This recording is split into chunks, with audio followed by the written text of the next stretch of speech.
Let's see, guest requests. Okay. Guest requests, I guess are good. Party people. We are here. We are live on the TikToks. We're trying the TikTok again for the second day in a row. Doing the same thing. Just a different movie this time. Party people and the place to be. What's going on? It's me.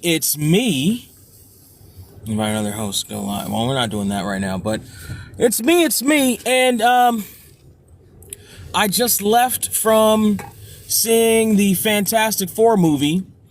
And I would say that there's definitely some good in the Fantastic Four movie. There's definitely some things that they do very right, and there's definitely some things that they do not really do all that well, if we're being perfectly honest. Particularly with some of the effects I kept coming back to. I kept being taken out of by the effects more than anything else. But the stuff that they did right was good. Let's see. We're gonna try this again spoiler free at first. The way my reviews usually go down, we go spoiler free, then we do some spoiler talk, and I give you the rating at the end. I would say spoiler free stuff. I would say is that I'll dispel some rumors that you may have heard before, although at this point you may have heard them dispelled anyway. Sue is not the leader of the Fantastic Four in this movie. She is sort of like a diplomat, but she's not the leader of the Fantastic Four. Reed is still the leader of the Fantastic Four. And the movie, it really kind of is what it set up in the trailer.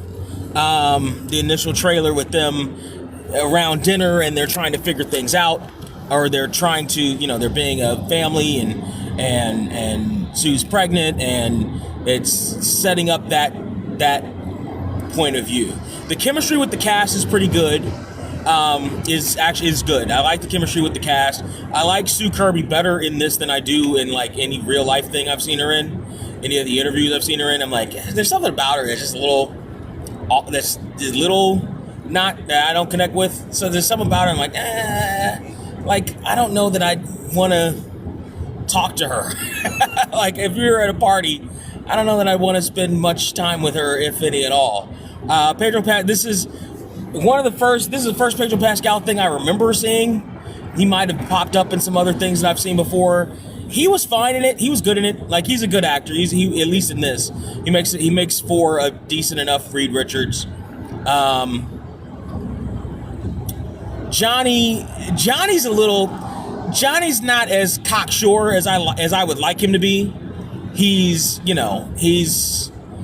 little bit more bland than I think Johnny should be, but he's not, he's fine, I guess. And he's got they all seem to have a relatively even kind of part in the movie and even kind of stakes in the movie. There's no one who, is kind of the third wheel or the fifth wheel, as it were, for the group.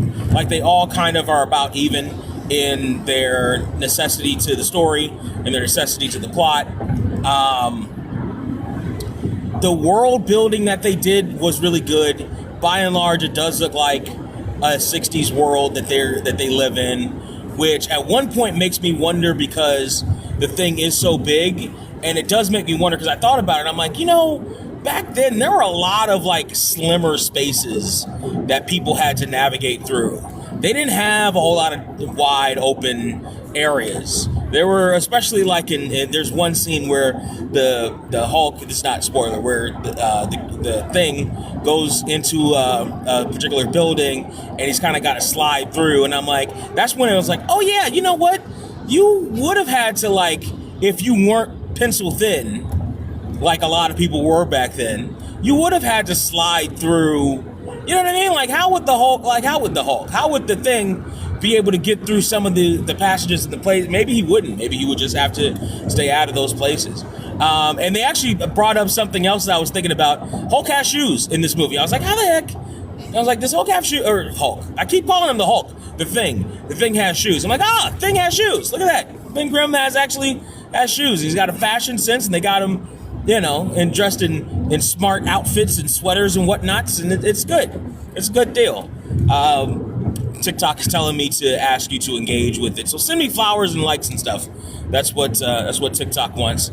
If you're watching this on TikTok, I'm going to be transporting this to the other avenues that I have, though. So it's not going to be TikTok exclusive, but for live, it's TikTok exclusive. So say hi, say what's up, send me whatever you want. So I do like that. Again, the world building works. The robot is cute. I thought, looking at the trailer, I'm like, this robot's going to be annoying. It's not. The robot's not annoying. The robot is kind of, I don't want one for myself. I'm not like, he's so cute. He doesn't have that Groot effect. But he's not annoying. And the parts that he plays as the helper works, and it works for what they're doing with it. And again, fits in with the technology. He's on more, like, they have tapes that they put into him that he, functions off of, like almost 8-track looking tapes that he functions off of, as opposed to CDs or digital anything. And there's stuff in it where the technology works. So the technology works. The chemistry between the cast members works. Most of the special effects for the bad guys work. The special effects for Silver Surfer really works. The special effects for Galactus works. They really work. I heard somebody talk about the special effects for Reed Richards and how he doesn't. I think Film Threat talked about how Reed Richards' special effects don't really work. They work okay, actually, in the movie. They work fine. Sue's works fine. Johnny's, by and large, works fine. The Thing's special effects suck. The Thing's special effects. Did you hop in this lane just to slow down? Did you literally hop 2 lanes just to hop in front of me and stop? Fucking. Anyway, the Thing special effects are trash. They are garbage. But when they are fine, they're fine. But there's a lot of parts where it looks so cartoony. It looks so bad. It looks so bad sometimes. There's a lot of times where the Thing CG looks worse than the Corman 1990s Fantastic Four movie does. And a lot of those effects aren't finished. And the Thing was in a big rubber costume. And he looked better in that movie than the Thing does in this one. And that's not even counting the point where the Thing grows a beard, which I saw that before I came into the movie, and I'm like, how the hell, you're making me think too much about the beard, about the Thing's physiology, about, does he grow hair? How are you shaving that down? What are we talking about? Why are we talking about the Thing's hair? He's rock. He doesn't have hair. He's rock. His skin is rock. Hair can't grow. His skin is rock. For crying out loud, but it's rock hair. Get the fuck out. Then he's growing extra skin. Then the beard will be skin then, right? Right? Because the rock around him is his skin. So is he just so where you see this black part here, this is on me. This is a little goatee here. So where this is on me, or this is the mustache on me, that would be skin then, right? I'm growing an extra flap of skin on my lip. If I were the Thing, by that Thing logic, he's growing extra flaps of skin on his chin that he shaves on a regular basis. He shaves his skin off on a regular basis.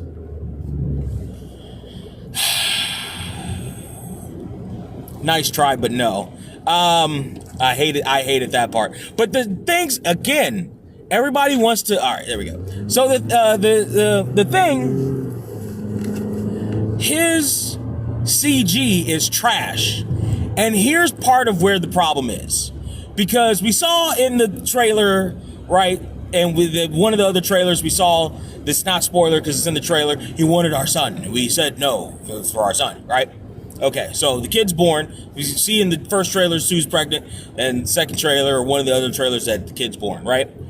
So that means, and we also saw in one of the things that Ben is holding the baby.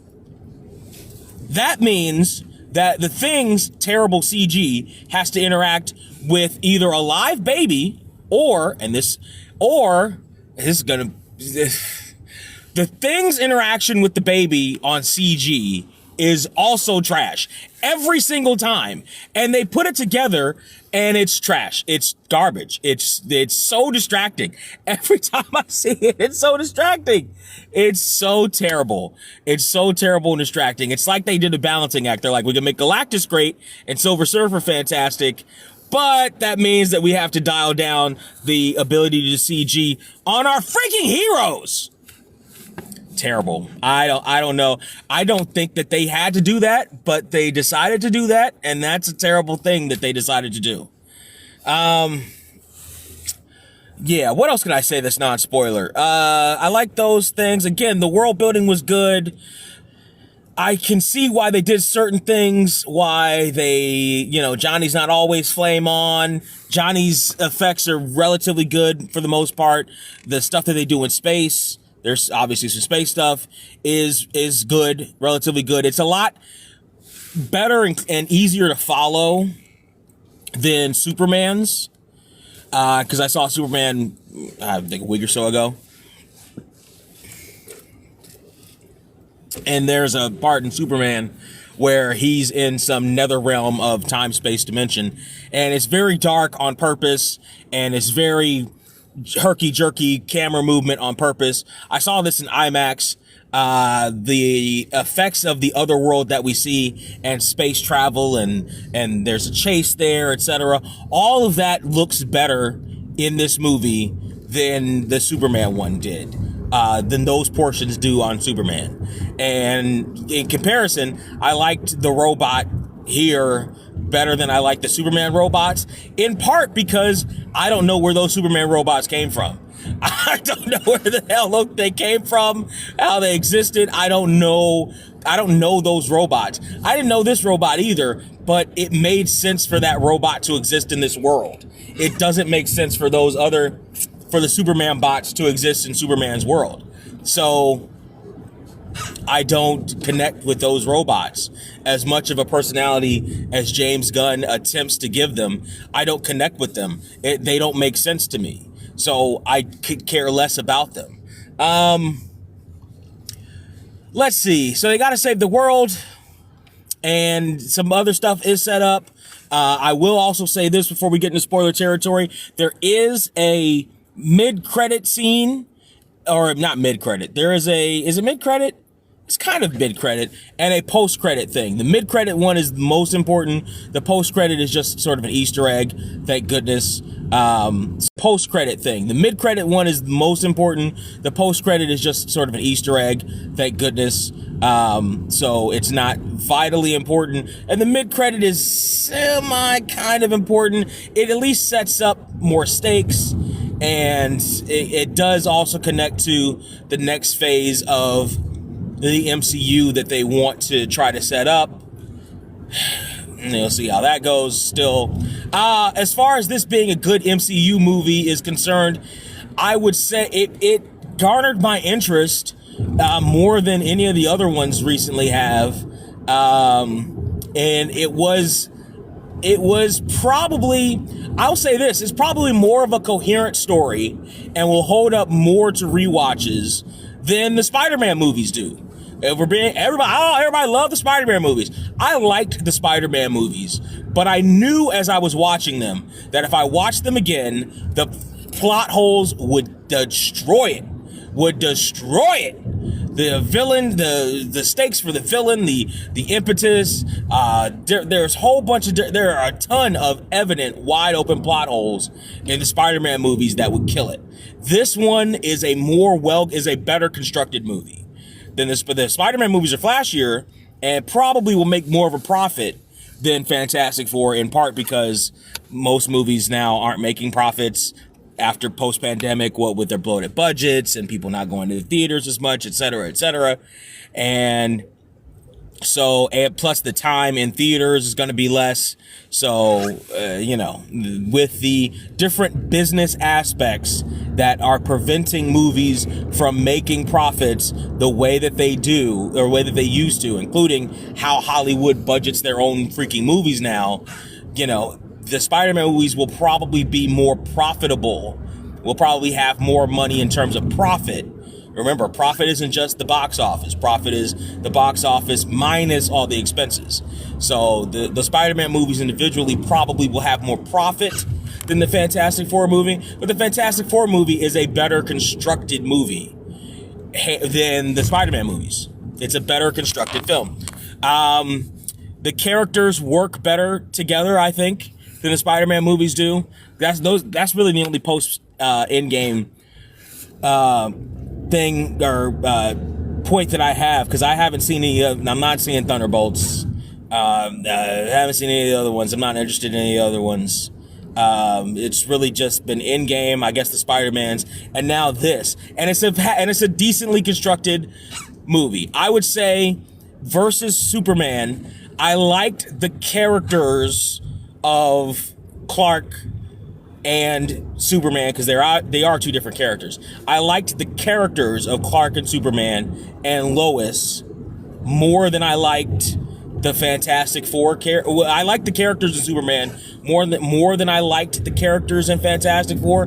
However, the on-screen chemistry with Reed and Sue is better than the on-screen chemistry with Superman and or Lois, because James Gunn stopped any chance of you actually connecting with Lois and Superman on screen with hammy jokes too close to those pivotal scenes. I brought that up in the Superman review you can find somewhere. The pacing of this Fantastic Four movie with making you connect with the characters works. So on paper, I don't like these characters as much as I like the characters from Metropolis, but the construction of the movie and the construction of where the characters said stuff and what they said and how they said it to each other was done better, was done more structurally sound than it was in Superman. So that makes it's like Superman with Shawn Michaels and Fantastic Four is Bret Hart, right? The technical expertise is better in Fantastic Four on a lot of instances, including the character relation, than it is on Superman. Superman has the flashier characters. Superman has the characters that you may eternally want to like more, but it's not necessarily, they're not necessarily as technically sound as the Fantastic Four, if that makes sense. The gadgets worked. I like the gadgets. I like the world building. So I guess we can start getting into spoiler territory with this movie. I will do my customary warning before we get into spoiler territory. Come on, buddy. You can turn. Or you can go straight. There you go. Just put your foot on the pedal.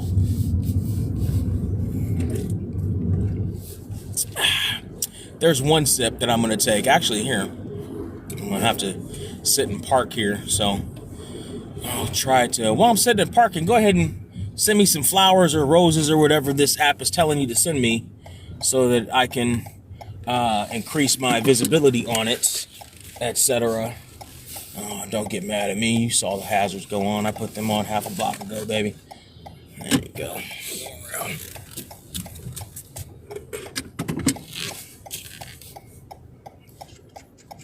Straight.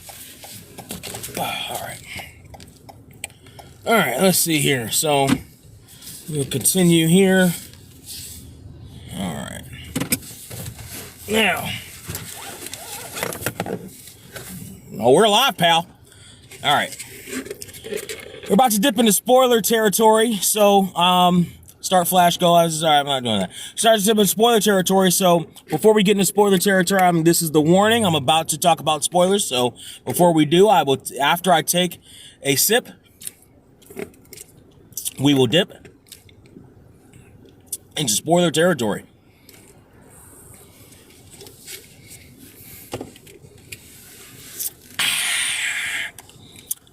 paper straws suck. Anyway, so the movie starts with Sue finding out she's pregnant, and it basically starts with Sue finding out she's pregnant, and then the dinner scene in the first trailer. Again, movies doing this with the revealing of the trailer. This time it actually works a little bit better because than it did for Lethal Weapon, Naked Gun, because Nathan Gunn was a comedy, and that surprise makes sense, and you want to not anticipate it. You want to not see it coming. And unfortunately, them releasing the first basically 10 minutes in the trailer is not good for you know what I mean? Like, you already seen it before you hopped in there. It's not just a random joke. It's not just a few random jokes from inside the movie. It's the whole first 10 minutes. And that's not great. But here it works. You can kind of get it out of the way. That's sort of the prologue here. Actually, you start with the TV footage of them, everybody, slobbing their knob and talking about how great the Fantastic Four is, which actually works for the movie, because later on they're going to have to reconcile that when the Fantastic Four have to make that decision about, which you saw in the second trailer, which is, again, why'd they give that away? But you saw it in the second trailer where they come back and they say, Galactus wanted our son, and we said no. Now, I don't think you really see the reaction of the people, but at that point, the people start turning on the Fantastic Four because they're like, give up your one son so the rest of us can live, you dummies. But, so everybody's slobbing the Fantastic Four's knob. They have the family dinner, and this whole big family, and everybody's happy with each other and all the things that are happening. And you fast forward a few months, and then you see that Galactus comes down, right? So Sue Storm, she builds up. She's a diplomat. Again, she's not the leader of the Fantastic Four. She's like a diplomat working at like their version of the UN or whatever. And Reed Richards is like hosting like a Mr. Science show, and they're enjoying the fruits of them being the Fantastic Four and everybody enjoying them. Ben likes going back to the old neighborhood. The kids love him because he like picks up cars for them and stuff, and they like him, and he ends up running into a teacher, I suppose, played by Natasha Lyonne, in a surprising turn here. Like, at this point, I am used to seeing Natasha Lyonne as the scraggly, hard-nosed, tough-talking, sounds like she eats nicotine for breakfast, chick from Orange is the New Black and everything surrounding that. Like, she's not, but this one she's like light and airy. Like, this one she's like feminine. Like, she's like a girl. Like, I'm not used to seeing her as like a girl.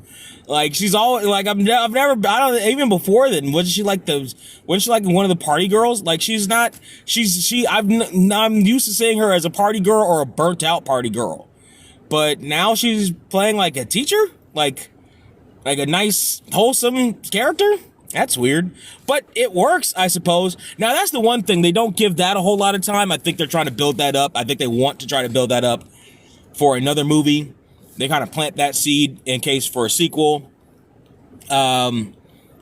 Reed has been hearing different messages from space. And again, with the technology, he records them on records, like actual records that you can remember. Records, kid? You do remember records. You brought records back, as a matter of fact.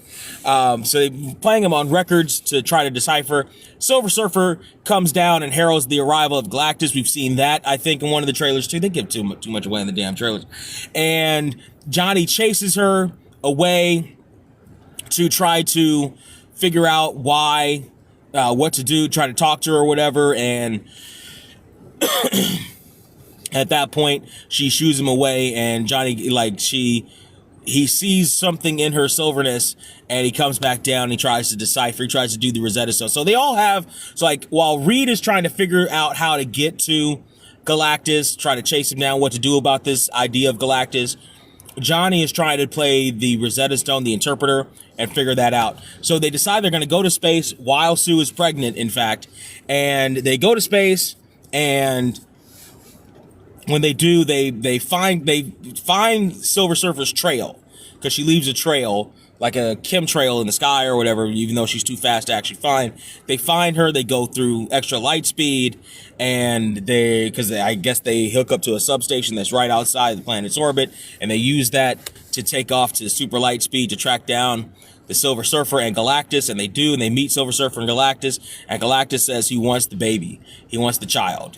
Sue is like, we're almost ready to pop, and they say, no, you can't have it, and the big chase ensues. As the big chase ensues, Johnny is talking with Silver Surfer and asking questions like, what is the message that we sent? What does this mean? One of the things that she says, and she says, oh, that means something, hope or whatever it means.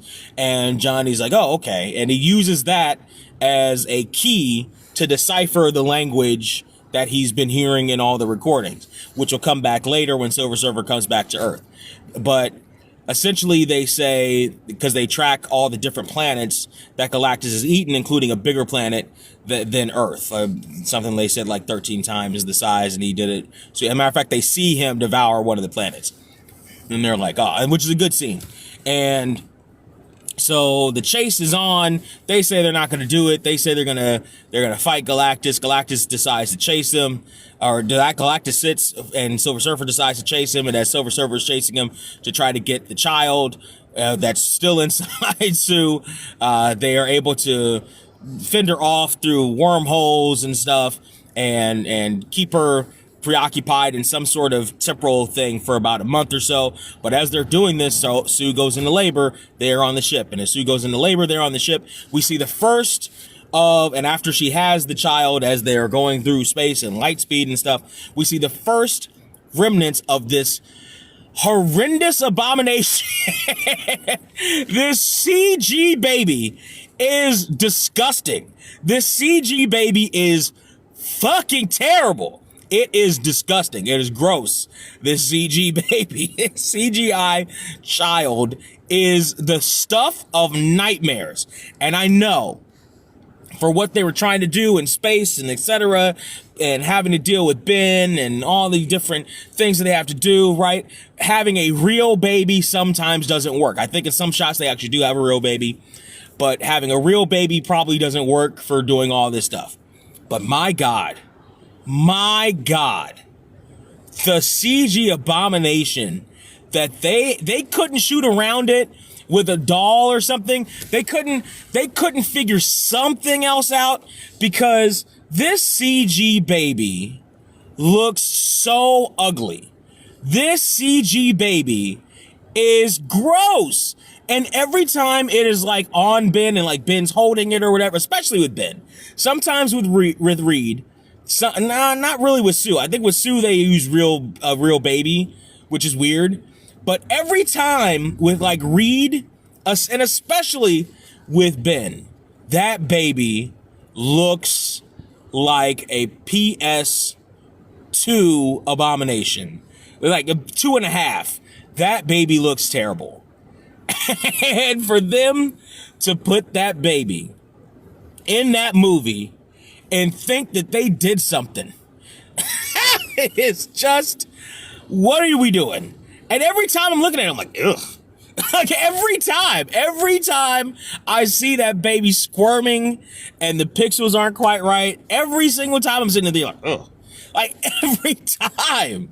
Shit looks terrible. And Ben, there's a certain point in it where there's a certain point where you start seeing him walk and move, and it almost looks like they just took him and did.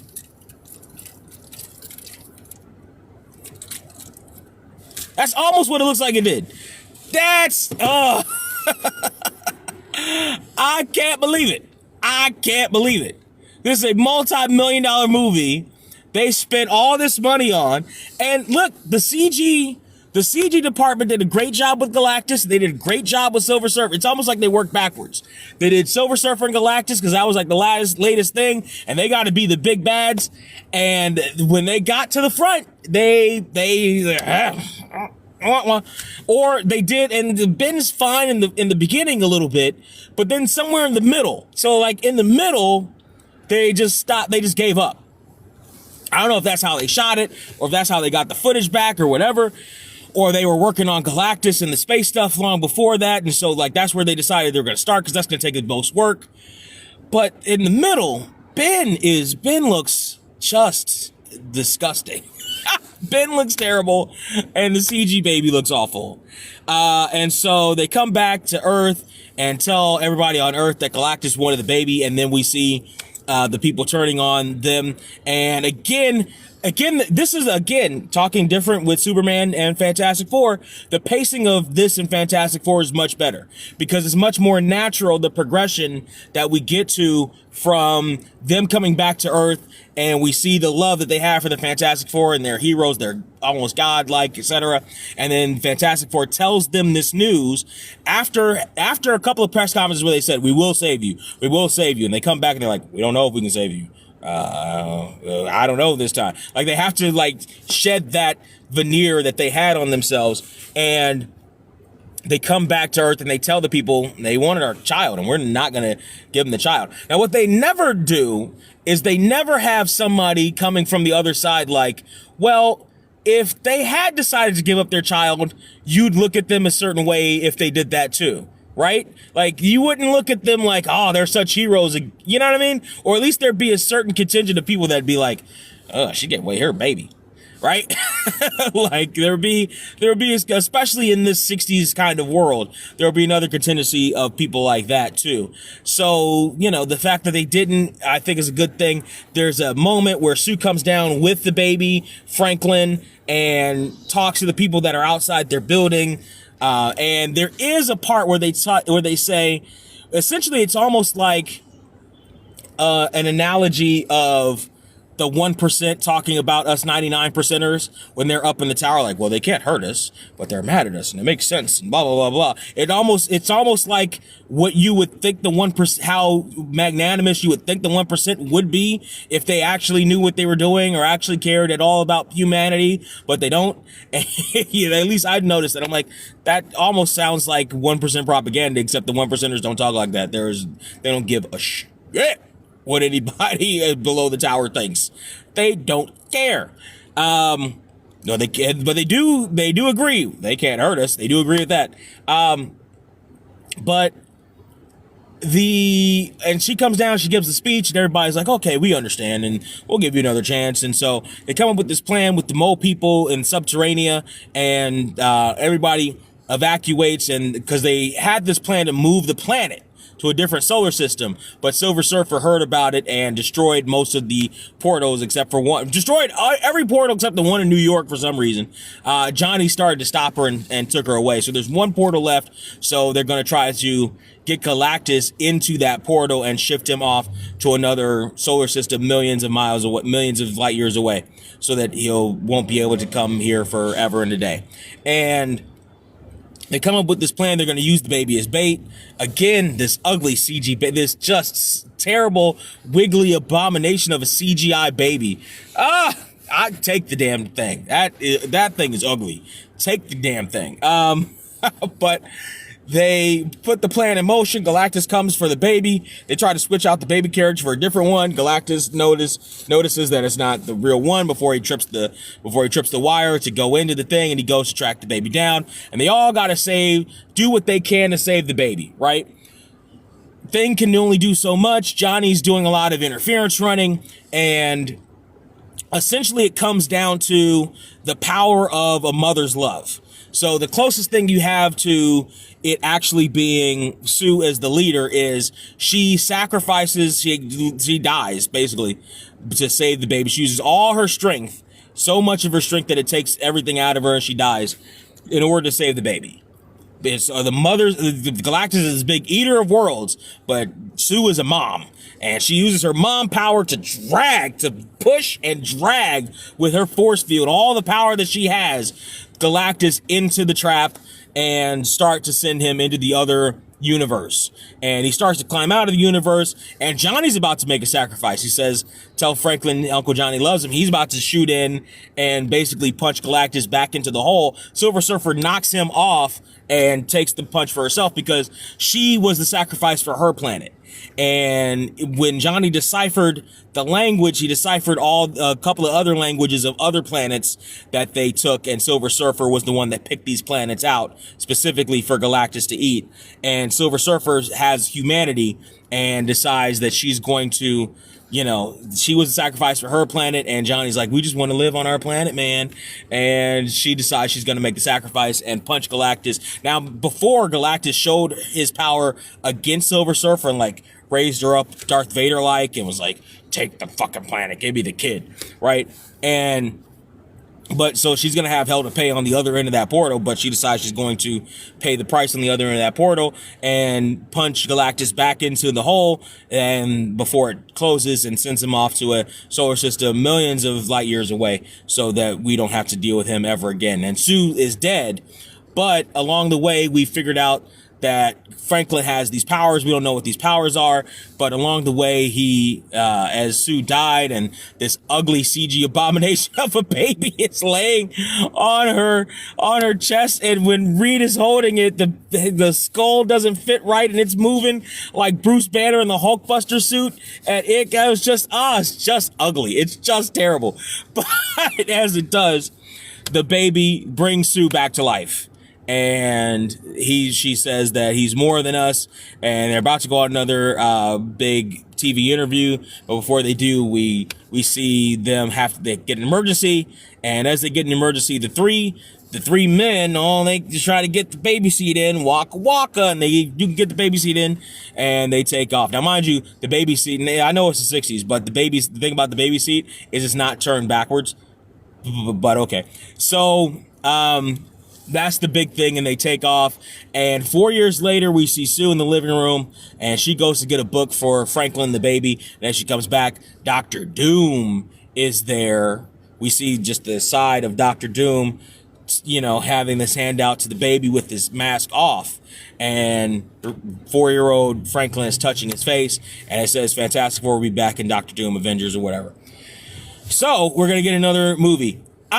Overall, I dug it. So the thing with Sue being the leader, I think, was a hoax thrown out by the studio.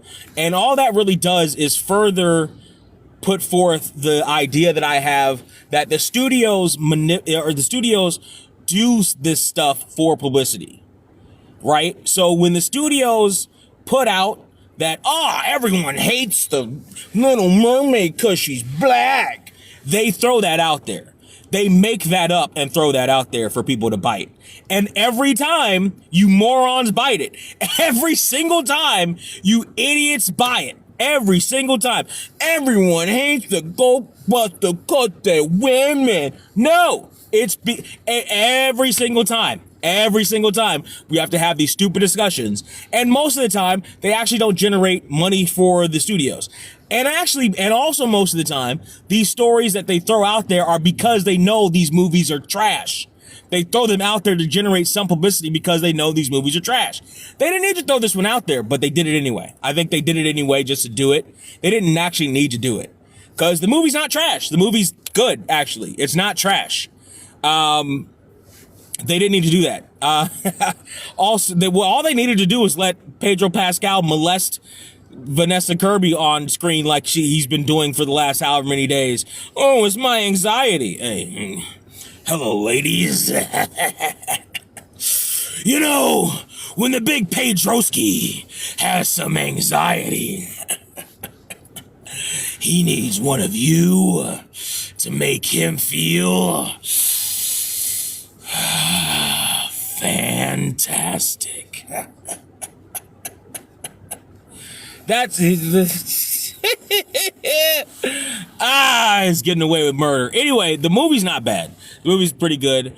Again, the CG is just terrible. As far as me caring for the characters, I don't not care for them.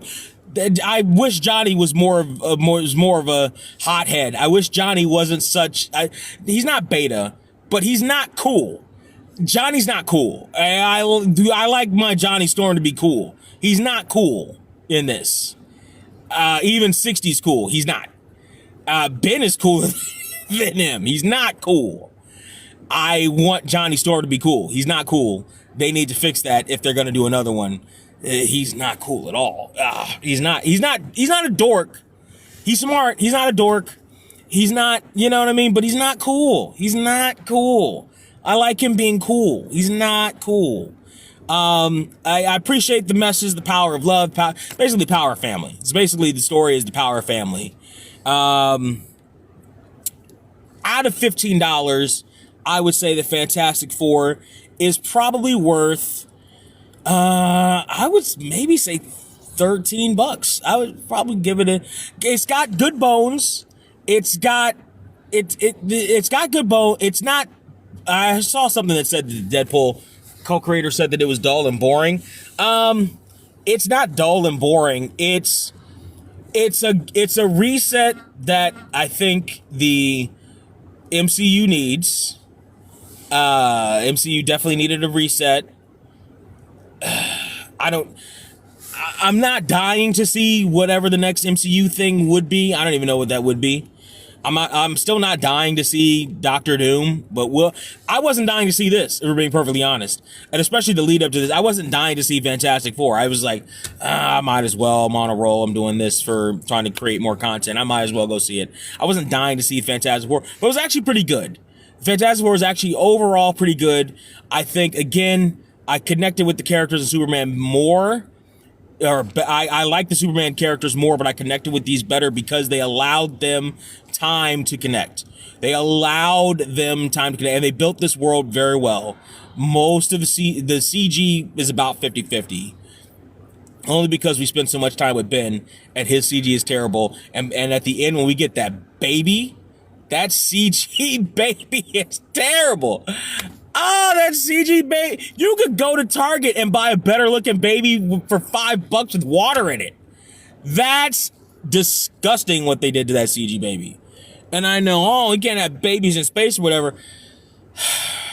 Can we not do better than that? Can we not do better than that? Is that the best we could do? We used to be a society. Is that the best we could do? Anyway, here's the problem with that CG baby, by the time it was over, I wanted Galactus to have that stupid baby, just so I wouldn't have to look at it again. That thing was disgusting. And the thing was disgusting. The thing CG was not good either. But the story overall, I think, was pretty good. I think the chemistry with the people, with the characters were pretty good. And I think the world building that they did was also pretty good. So I would give it, and I say 13, I would say, they're 12 and a half, 13, 12.75. On the low end, 12.75. On the high end, 13. I'm trying to think, do I really like it? Would I go see it again? I think is the big question. And the answer is, I don't know.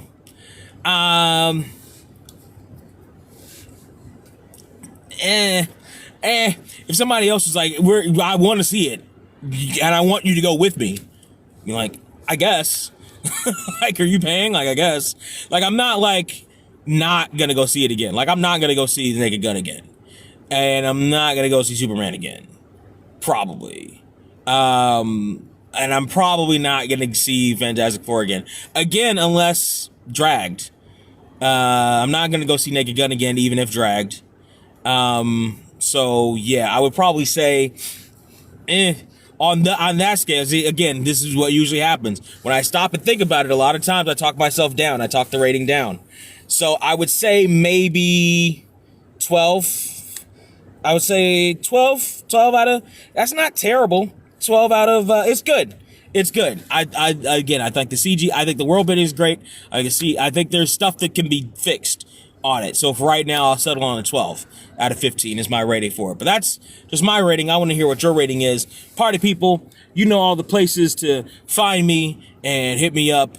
I'm Surreal469 on everything. SURREAL, the number's 469. You can find me most prominently working on the Podecito Podcast. It's a rewatch podcast of the show Las Vegas.